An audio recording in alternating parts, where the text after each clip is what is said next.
di semester ini kita akan belajar tentang microcontroller ATmega 8535 gitu ya. Namun sebelumnya ini ada aturan perkuliahan gitu ya. Ini untuk aturan perkuliahan offline. Namun untuk online. Nah, sekarang kita belajar secara online gitu ya. Nah, untuk yang poin pertama ini mungkin tidak berlaku gitu ya. Tapi yang poin kedua dan ketiga ini untuk aturan perkuliahan yang akan kita lalui ini sangat penting gitu ya, harus sangat diperhatikan. Jika tiga kali tidak masuk maka otomatis nanti nilainya gitu ya. Kemudian plagiat gitu ya, tugas, kuis, UTS, UAS gitu ya, sama dengan temannya saling mencontek, nah itu juga otomatis akan diberi nilai gitu ya. Nah, untuk penilaian di sini ada kuis nanti ya, kemudian ada UTS dan UAS, di mana kuis nanti diberi porsi nilainya 30%, UTS 30% dan UAS 40%. Ya, seperti itu. Nah, untuk buku acuan, bisa menggunakan buku dari Pak Sahrul yang berjudul Microcontroller AVR ATmega 8535 gitu ya. Ada yang keluaran barunya juga, ada yang disesuai bahasa yang boleh dipakai juga, silahkan. Kemudian yang buku anjuran yang kedua itu ada dari Muhammad Ali Mazidi ya, yang ini, yang di AVR Microcontroller and Embedded System tahun 2011 ya. Nah, yang pertama di sini gitu ya. Ini ada perbedaan antara yang harus kita ingat benar-benar gitu ya, bahwa ada perbedaan antara mikroprosesor dengan mikrocontroller gitu ya. Nah, di sini letak perbedaannya. Mikroprosesor itu istilah yang merujuk pada CPU atau Central Processing Unit, komputer digital untuk tujuan umum gitu ya. Nah, di mikroprosesor ini perlu ditambahkan memori. Itu ada RAM gitu ya, kemudian memori, kemudian ada ROM, tambahkan ROM, ada decoder, osilator, dan sejumlah I/O port lainnya gitu ya, seperti itu di mikroprosesor. Ini ya, seperti ditunjukkan di diagram blok bagian A itu ya. Nah, sedangkan untuk mikrocontroller di sini, nah dia diterapkan untuk tujuan khusus saja gitu ya. Kemudian untuk RAM, ROM, I/O, kemudian ada ADC, timer, port serial, itu sudah menjadi satu dalam satu chip gitu ya. Nah, jadi itu perbedaannya antara mikroprosesor dengan mikrocontroller gitu ya, seperti itu.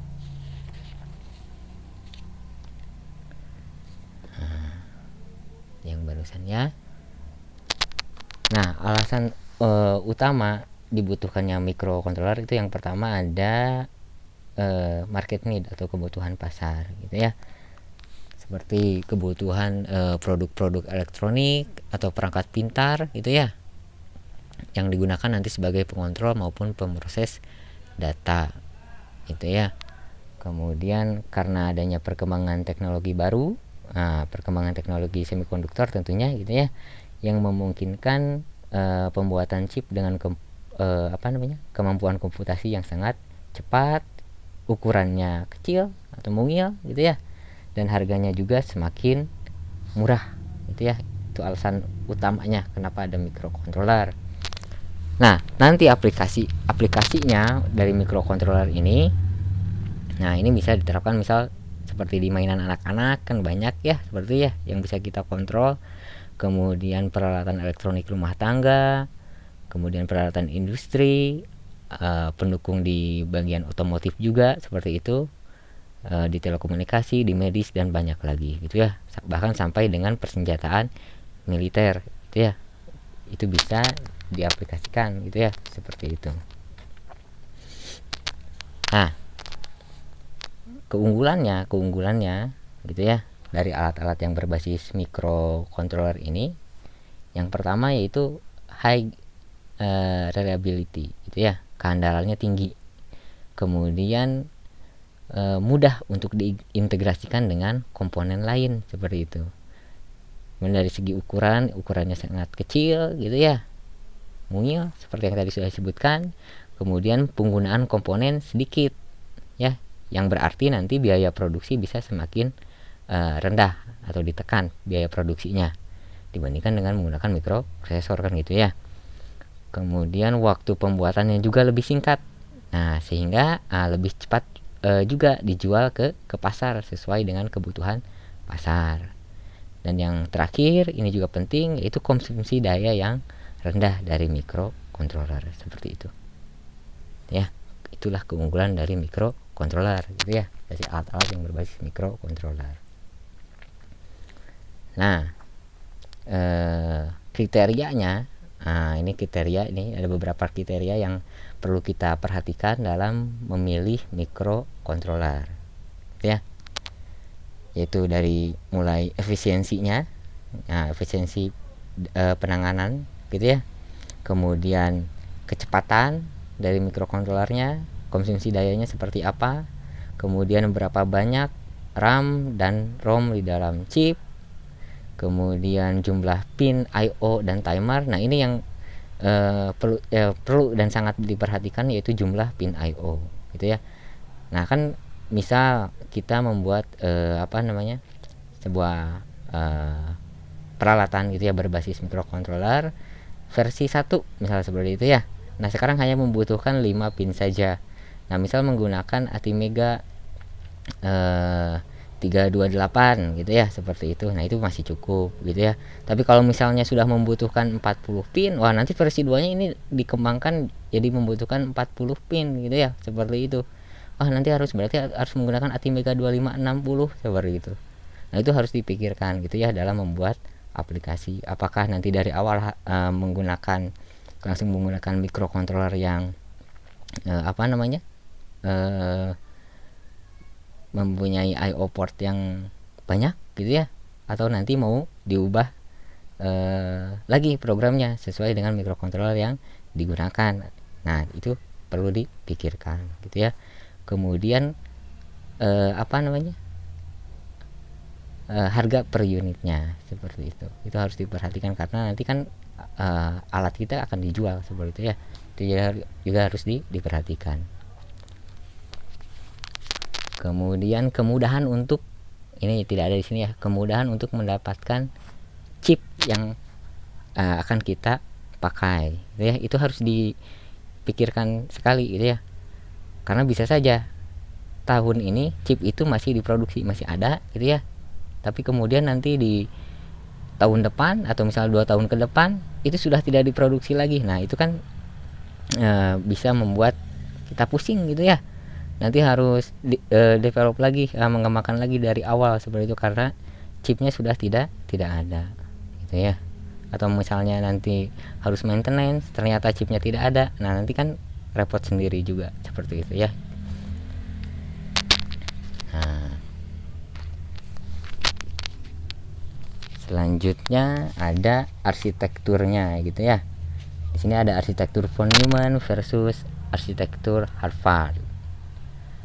Nah, sistem komputer gitu ya, mau yang berbasis sistem mikroprosesor maupun mikrocontroller, bisa menggunakan teknologi berdasarkan kedua arsitektur ini, arsitektur von Neumann sama arsitektur Harvard. Nah, di sini untuk arsitektur von Neumann ini sistem komputernya menggunakan busnya tunggal gitu ya. Di sini bisa kita lihat ini busnya tunggal gitu ya, untuk mengakses RAM dan ROM gitu ya. Kemudian otomatis gitu ya, karena ini busnya tunggal, maka nanti dia akan secara bergantian gitu ya penggunaannya antara pengaksesan instruksi dan data. Jadi nanti kita tidak bisa mengakses instruksi dan data secara bersamaan gitu ya, harus bergantian. Nah, kemudian karena busnya tunggal gitu ya di arsitektur von Neumann, maka bandwidth program harus sama dengan bandwidth data, gitu ya. Misal jika memori datanya 8 bit, maka program juga harus 8 bit. Nah, seperti itu. Nah, nanti biasanya satu instruksi, ini ada opcode. Nah, itu ya, ada opcode, kode operasi diikuti dengan operannya. Di mana di operan itu bisa alamat atau data. Gitu ya, seperti itu. Nah, sedangkan di bagian yang selanjutnya di sini di arsitektur Harvard, nah bisa kita lihat ini jalurnya terpisah, gitu ya. Nah, dia menerapkan pemisahan secara fisik antara memori program dengan memori data. Nah, gitu ya. Walaupun sebenarnya kita juga bisa menyimpan data di memori program atau di ROM, gitu ya, dengan cara lookup table. Nah, perbedaan lainnya dengan yang von Neumann untuk di arsitektur Harvard ini, gitu ya, bahwa nanti kita sebagai user maupun sebagai programmer bisa meletakkan instruksi program pada alamat yang dikehendaki, gitu ya. Jadi nanti kita, gitu ya, bisa mengatur peta memori, mengatur penggunaan peta memori sendiri, gitu ya, seperti itu. Nah, kemudian di sini ROM dan RAM-nya terpisah, gitu ya. Ini juga memungkinkan nanti prosesor untuk melakukan overlapping, gitu ya, pada saat menjalankan instruksi. Nah, dengan cara tersebut, gitu ya, dua instruksi yang berurutan dapat dijalankan pada saat yang hampir bersamaan, seperti itu, gitu ya, bersamaan. Ya, artinya nanti pada saat prosesor melakukan executing instruksi yang pertama, maka prosesor sudah melakukan tahap fetch instruksi yang berikutnya, dan itu berlaku terusnya, seperti itu, sehingga program keseluruhan bisa dijalankan lebih cepat, ya, seperti itu. Nah, ini yang tadi itu ya sudah dijelaskan tadi. Nah, kemudian di sini ada tabel terkait seri-seri microcontroller AVR. Ada banyak, gitu ya, ada beberapa seri. Yang paling atas ini ada ATmega 8, kemudian ada ATmega 8535, kemudian sampai dengan ATtiny 84. Ini masih banyak lagi yang lainnya, gitu ya. Ini hanya contoh saja. Nah, nanti yang kita gunakan di praktikum ini, gitu ya, itu ATmega 8535, dimana flashnya itu sebesar 8 KB, kemudian RAM-nya 512 byte, ada EPROM-nya setengah kilobyte, gitu ya. Kemudian dia memiliki pin I/O-nya 32, ada port A, B, C, D. Nah, kemudian timernya, timer 16 bitnya ada 2 di timer 1 dan timer 2, kemudian timer 8 bitnya di timer 0 juga ada, gitu ya, seperti itu. Kemudian di ATmega 8535 juga sudah ada pin untuk word, gitu ya, ada pin PWM, kemudian sudah ada fitur ADC 10 bit, kemudian ada fitur SPI, Serial Peripheral Interface, dan ISP-nya, gitu ya, mendukung ISP, in system programming, seperti itu.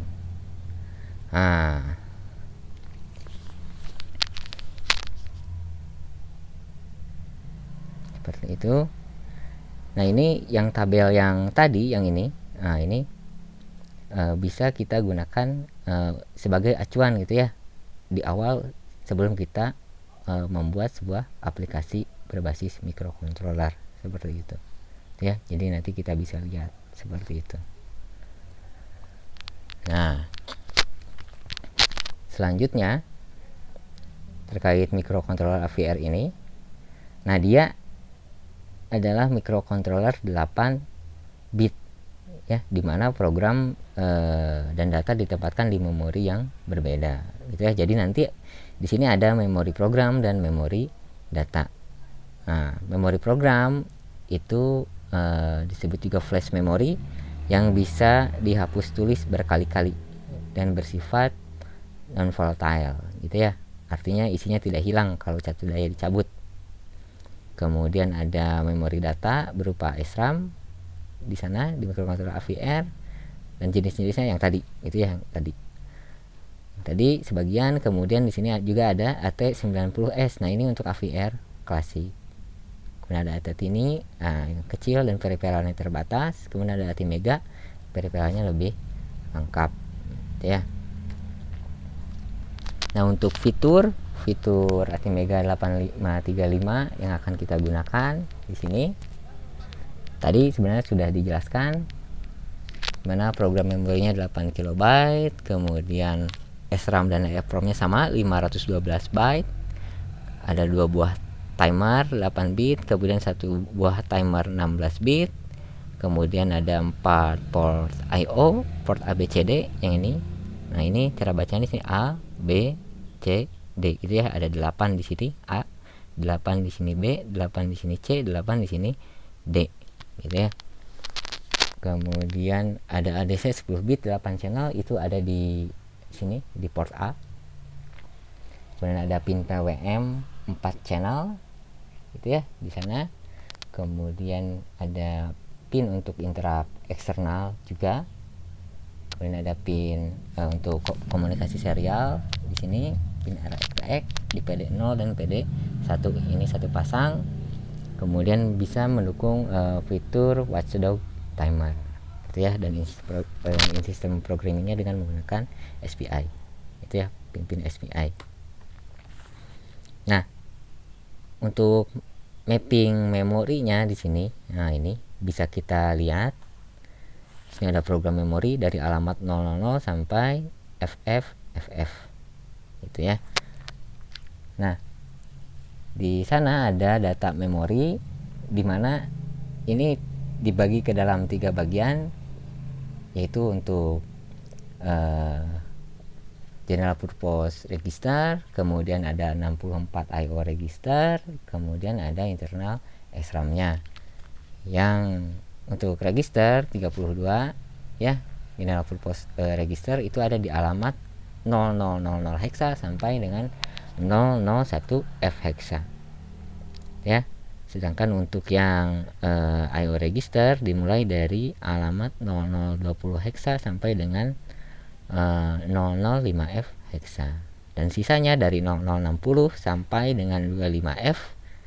Nah, 025 F hexa itu untuk internal SRAM. Nah, sedangkan untuk EEPROM-nya dimulai dari alamat 0000 sampai dengan 1 FF hexa ya, situ. Nah, ini yang tadi ya, untuk lebih jelasnya nanti ini bisa dibaca lagi di modul.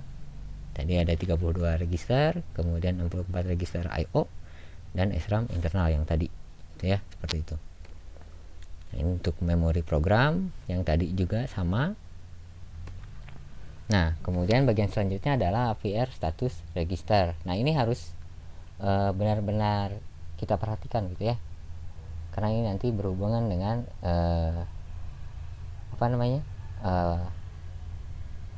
proses aritmatika gitu ya, biasanya seperti itu. Nah, di sini ada AVR status register 8 bit, yaitu bit I, T, H, S, V, N, Z, dan J ya. Untuk bit C, Z, N, V, S, H, S dan H gitu ya, itu dinamakan conditional flag gitu ya. Artinya nanti bahwa mereka menandakan kondisi yang terjadi setelah instruksi dijalankan. Yang C-nya untuk carry flag, yang Z-nya untuk zero flag, N-nya negative flag, yang V-nya overflow flag, kemudian yang S-nya sign flag, dan yang H-nya half carry flag ya, seperti itu.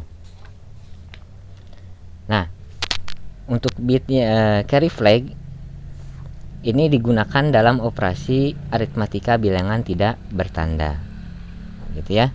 Artinya nanti jika terjadi carry out dari MSB, maka itu ya, maka bit ini akan bernilai 1 gitu ya. Tapi jika tidak terjadi carry out dari MSB, maka bit ini bernilai 0. Kemudian yang zero flag, nah ini yang menandakan bahwa operasi aritmatika menghasilkan bilangan 0 gitu ya. Jadi misal ada operasi aritmatika hasilnya 0, maka si bit Z ini akan bernilai 1. Tapi jika hasilnya tidak 0, maka bit Z ini bernilai 0 ya. Kemudian yang selanjutnya yang N atau negative flag. Nah, bit ini set jika operasi aritmatika menghasilkan bilangan negatif atau bit MSB-nya 1 gitu ya. Nah, kalau misalnya bit MSB-nya bernilai 1, maka N-nya akan bernilai 1. Tapi jika bit MSB-nya 0 hasilnya gitu ya, hasil aritmatikanya di MSB-nya 0, maka bit N ini akan bernilai 0 ya. Kemudian yang overflow flag yang V, yang ini, yang V yang ini. Nah, ini digunakan dalam operasi aritmetika untuk bilangan bertanda gitu ya. Nah, misal dalam operasi aritmatika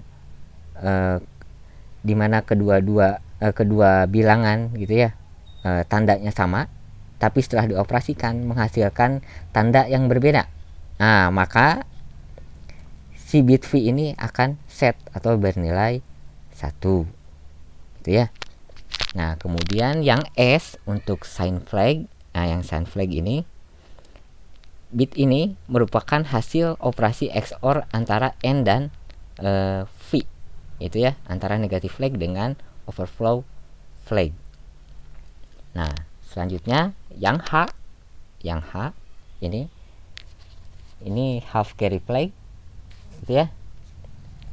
Nah, bit ini akan bernilai 1 ketika ada carry out gitu ya, yang berasal dari bit 3 ke bit 4 gitu ya. Jadi ada carry out dari operasi tersebut di bit ketiga ke bit keempat, maka half carry flagnya akan bernilai 1. Tapi jika tidak, maka flag H ini atau half carry flag ini akan bernilai 0. Nah, kemudian yang selanjutnya bit T, yang T atau bit copy storage yang ini. Nah, ini digunakan untuk instruksi bit copy antara BLD dan BST atau bit load dan bit store gitu ya, dengan menggunakan bit T sebagai sumber ataupun sebagai tujuan ya. Kemudian yang bit yang ketujuh ada di D7, bit ke-7. Nah, yang bit I, global interrupt enable. Nah, jika bit global interrupt enable ini diset, maka fasilitas interupsi dapat dijalankan gitu ya. Nah, dan bit ini akan clear ketika ada instruksi yang dipicu dari hardware. Nah, nanti setelah program instruksi tersebut dieksekusi, maka bit ini harus diset kembali dengan instruksi say atau set enable interrupt ya, atau itu untuk global interrupt gitu ya, seperti itu menggunakan say. Jadi nanti setelah ada instruksi, kemudian program instruksinya dieksekusi, nah nanti kita harus set lagi gitu ya, untuk mendapatkan fasilitas instruksi yang akan dijalankan gitu ya, menggunakan instruksi say gitu ya, seperti itu. Nah, ini yang tadi ya. Nah, contoh di sini. Di sini ada LDI R16 4 gitu ya. Nah, LDI load immediate data. Nah, load 4 ke R16, artinya LDI R16,4 artinya simpan nilai 4 ke R16. Jadi load nilai 4 ke R16 seperti itu ya.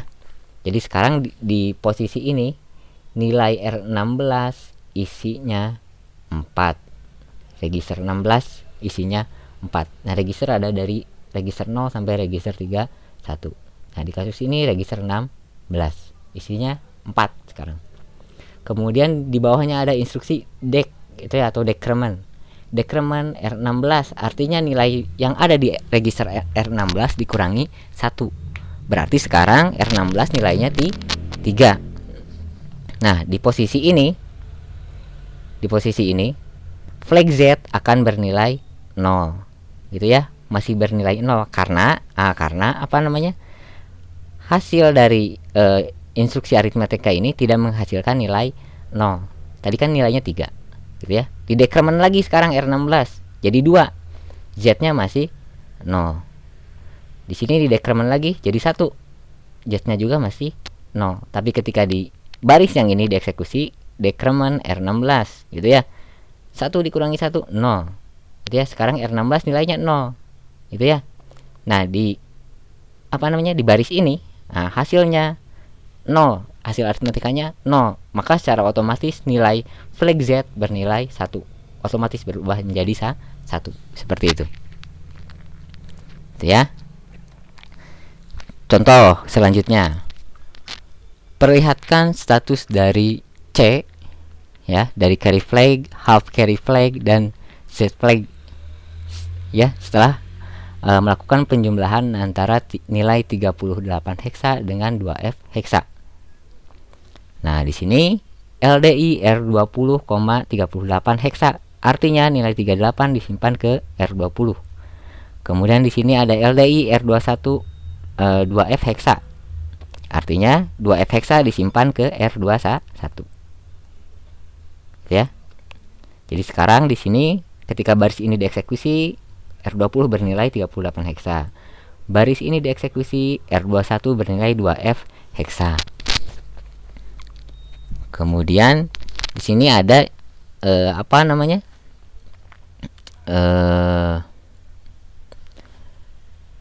instruksi add. Nah, jumlahkan gitu ya. Artinya jumlahkan R20 dengan R21, hasilnya simpan di R20.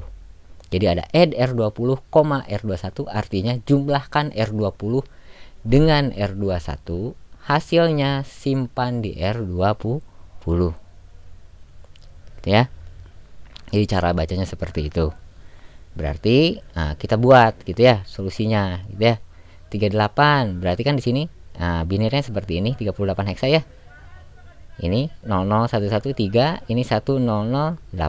Ini 38 heksa. Kemudian 2F 0010 dan 111. Ya, artinya 2F heksa. Dijumlahkan 0 ditambah 1 1. Ada carry tidak? Tidak ada kan gitu ya. Kemudian yang selanjutnya 0 dengan 1 1. Tidak ada carry. 0 dengan 1 1. Nah, di bit ini 1 dengan 1. 1 ditambah 1 hasilnya 0. Carry-nya 1. Gitu ya. Nah, pada saat ini terjadi 1 tambah 1 hasilnya 0. Kemudian ada carry. Artinya kan ini dari bit 3 ke bit 4. Ini kan ada bit 0 sampai bit 7 ya. Kemudian di sini bit 3 ke bit 4.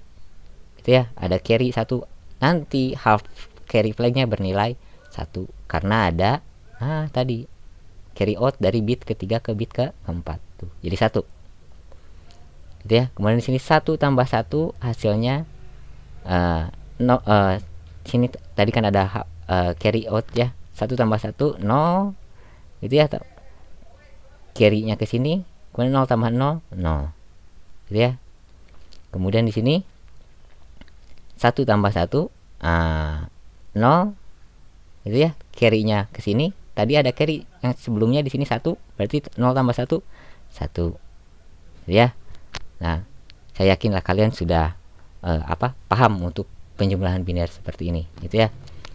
Nah, sekarang hasilnya jadi 0110 0111 gitu ya. Atau 67 heksa. 67 kan gitu ya, 67 heksa di R20. Nah, yang tadi ditanya C-nya berapa? Carry out-nya. Di sini ada carry tidak kan? Tidak ada carry kan ya di sini ya. 0 tambah 0 0, tidak ada carry. Berarti C-nya 0. Kemudian apakah operasi hasil dari operasi penjumlahan ini hasilnya 0? Tidak. Berarti Z-nya tetap 0. Gitu ya. Seperti itu. contoh yang selanjutnya. Di sini ada nilai F5 dan 0B akan dijumlahkan. F5 disimpan ke R21, kemudian 0B disimpan ke R22. Ya, di sini ada load immediate data F5 hexa ke R21. Ya, load immediate data 0B hexa ke R22. Ya. Jadi ketika dieksekusi, baris yang pertama R21 bernilai F5. Kemudian ketika dieksekusi baris yang kedua yang ini R22 bernilai 0B. Kemudian di baris yang ketiga R1, R21 dan R22 dijumlahkan. Add R21, R22. Ini kan dijumlahkan, gitu ya, operasi penjumlahan. Dijumlahkan dan hasilnya disimpan di R21. Nah, dihitung lagi seperti tadi. Nah, kita lihat lagi. 1 tambah 1 0, gitu ya, carry 1. Ini 101 hasilnya 0, carry 1. 110 hasilnya 0, carry 1. Nah, carry ini dijumlahkan lagi 101, berarti ya ada carry di sini 1 0 1. Ah, berarti 0, ada carry lagi sini ya. Nah, di sini terus ada carry di sini, ada carry kan gitu ya. Kan ini 1 1 0. 0 dijumlahkan kan gitu ya. Carry-nya 1. 1 tambah 1 tambah 0. Ah, ini kan gitu ya. Terus sampai sini. Nah, ternyata di sini hasilnya 0. Maka secara otomatis flag Z nilainya 0, flag Z bernilai 1. Kemudian tadi di sini juga ada half carry. Itu ya, carry out dari bit ketiga ke bit keempat. Flag H-nya bernilai 1. Kemudian di sini juga ada apa namanya? Carry out dari MSB. Ya, dari MSB di sini kan tadi 110. Ah, 0, carry-nya 1. 1 tambah 0 1, ada carry 1, jumlahkan kan gitu ya dengan carry tadi, berarti jadi 0, ada carry lagi di sini kan gitu ya. Nah, terus sampai sini, di sini ada 1 1 0 lagi, dijumlahkan hasilnya kan 0, ada carry di sini 1, maka flag C bernilai 1. Itu ya, seperti itu. Nah, contoh yang selanjutnya, penjumlahan lagi antara nilai 9C dan 64 heksa. 9C heksa dan 64 heksa. Gitu ya, jumlahkan. Di sini. Nah, di sini kita lihat ini 9C, yang ini 64 heksa. Untuk penulisan heksa itu bisa menggunakan 0x atau menggunakan dolar ya. Seperti itu. Ini 00, jumlahkan 0. 0 tambah 0 0, 1 ditambah 1 0, carry-nya 1, gitu ya. Berarti di sini ada carry 1 ya. 1 ditambah 0 1 tambah carry yang tadi kan gitu ya, sebelumnya 1, jadi 0, hasilnya jadi 0. Kemudian ada carry ya 1. Nah, carry-nya 1, artinya H-nya bernilai 1, half carry-nya bernilai 1. Sekarang di sini ada 1 ditambah 1 ditambah 0, hasilnya 0, carry 1. 1 ditambah 0 ditambah 1, 0 hasilnya, carry-nya 1. Berarti 1 0 1 lagi, hasilnya 0, carry-nya 1. Di sini juga 1 1 0. Kan tadi ada carry 1 ya. Berarti 1 tambah 1 tambah 0, hasilnya 0, carry-nya 1. Berarti flag C-nya nanti bernilai 1 secara otomatis, half carry yang tadi bernilai 1, dan hasil operasi ini menghasilkan nilai 0, maka flag Z juga bernilai 1. Ya. Nah, nanti untuk lebih jelasnya nanti di bagian praktikum akan diperlihatkan gitu ya. Di mana letak cara melihat flag ini gitu ya. Untuk flag carry, half carry, Z, N, V, S, I, dan T nanti bisa kita lihat gitu ya, disimulasikan di AVR Studio 4. Nah, ini yang selanjutnya, ini juga masih sama penjumlahan gitu ya, antara nilai 88 heksa dengan 93 heksa. Nah, 0 ditambah 1 1. Nah, kemudian 0 yang kedua, yang selanjutnya yang ini ya, 0 tambah 1 1, tidak ada carry, 0 0 0. Kemudian di sini 1 ditambah 0, 1 tidak ada carry. Nah, berarti H-nya sekarang bernilai 0 gitu ya. Kemudian 0 ditambah 1, 1, 0, 0, 0, 0, 0, 0 gitu ya. 1 ditambah 1, 0, carry-nya 1. Berarti flag C-nya bernilai 1. Kemudian kita lihat hasil aritmatika ini tidak menghasilkan nilai 0 gitu ya, tapi 1B heksa. Artinya flag Z-nya akan bernilai 0 gitu ya. Yang selanjutnya terkait dengan flag overflow dan negatif flag. Contoh, di sini R20 diisi dengan nilai 7. Ini binernya.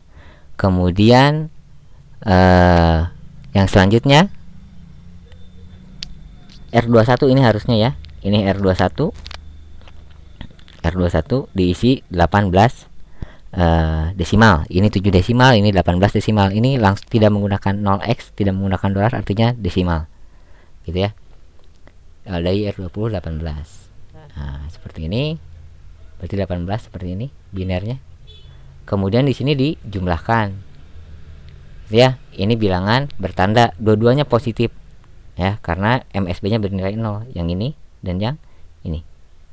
Jadi di sini tulisnya plus 7, gitu ya. Tadi kan untuk overflow, untuk bilangan bertanda, gitu ya. Plus 7 plus 18 dijumlahkan. Ya, yang ini. Nah, ternyata di sini hasilnya 25 kan 1 0 1 1 tambah 1 0 carry 1 1 tambah 0 1 tambah carry-nya yang tadi jadi 0. Kemudian ada carry ke sini 1 0 0 hasilnya 1. Di sini tidak ada half carry gitu ya. Kemudian 0 1 1. Sisanya 0 0 0 0. Nah, di sini kita lihat untuk bit N di MSB-nya di hasil di sini. Nah, ini tandanya 0 ya. 0 artinya N-nya positif. Bilangan ini bilangan positif, maka si N bernilai 0. Kemudian apakah terjadi overflow? Ini bilangan tandanya berubah? Tidak, gitu ya. Ini bilangan tandanya sama, dua-duanya plus. 00 plus ya. 0 plus negatifnya 1 gitu ya. Di sini sama kan ini. Nah, 0 0, hasilnya juga 0. Gitu ya, tandanya tetap positif artinya gitu ya. Artinya si V bernilai 0. Ya, otomatis nanti bit overflow bit V-nya di status register bernilai 0. Gitu ya. Nah, ini yang selanjutnya. Di sini ada 60 heksa dijumlahkan dengan 46 heksa. Ya. Atau artinya di sini 96 positif gitu ya, ditambahkan dengan 70 nilai 70 yang positif. Ya, seperti ini. Nah, sekarang dihitung. Ternyata pada saat dihitung di sini bit tandanya berubah. Ya. Kan tadi overflow akan terjadi atau bitnya akan set ketika dua bilangan yang tandanya sama menghasilkan tanda yang berbeda. Nah, ini kan tandanya sama 00. Hasilnya tandanya beda jadi 1. Maka si bit V akan bernilai 1 atau bit overflow bernilai 1. Kemudian MSB-nya di sini bernilai 1. Artinya maka si bit N akan bernilai 1 yang menandakan bahwa hasilnya negatif. Tapi ingat, tadi ada bit S, ada sign bit. Hasil dari XOR antara bit N dengan bit V. Karena ini kan dua-duanya positif, hasilnya plus 166 gitu ya. Nanti dilihat dari bit S-nya. Ini kan invalid. Nanti dilihat dari bit S-nya, dari sign flag, itu akan di XOR-kan antara V dengan N. 1 dengan 1 di XOR-kan hasilnya 0. Ya, sign-nya harusnya 0 gitu ya. Seperti itu. Nah, yang selanjutnya. Nah, ini juga hasilnya invalid gitu ya. Karena antara penjumlahan antara 80 heksa dengan FE heksa. Ini hasilnya invalid. Kedua-duanya ini bit tandanya negatif, tapi pada saat dioperasikan tandanya berubah jadi positif. Nanti V-nya bernilai 1, kemudian untuk N-nya bernilai 0. Kenapa? Karena ini bit yang terakhir di sini atau bit yang tertingginya MSB-nya bernilai 0, maka N-nya 0 atau positif. Itu ya. Seperti itu.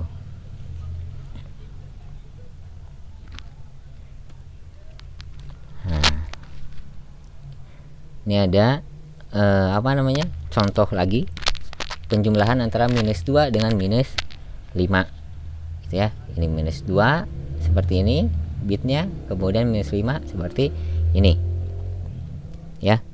Dijumlahkan, ternyata setelah dioperasikan hasilnya seperti ini gitu ya.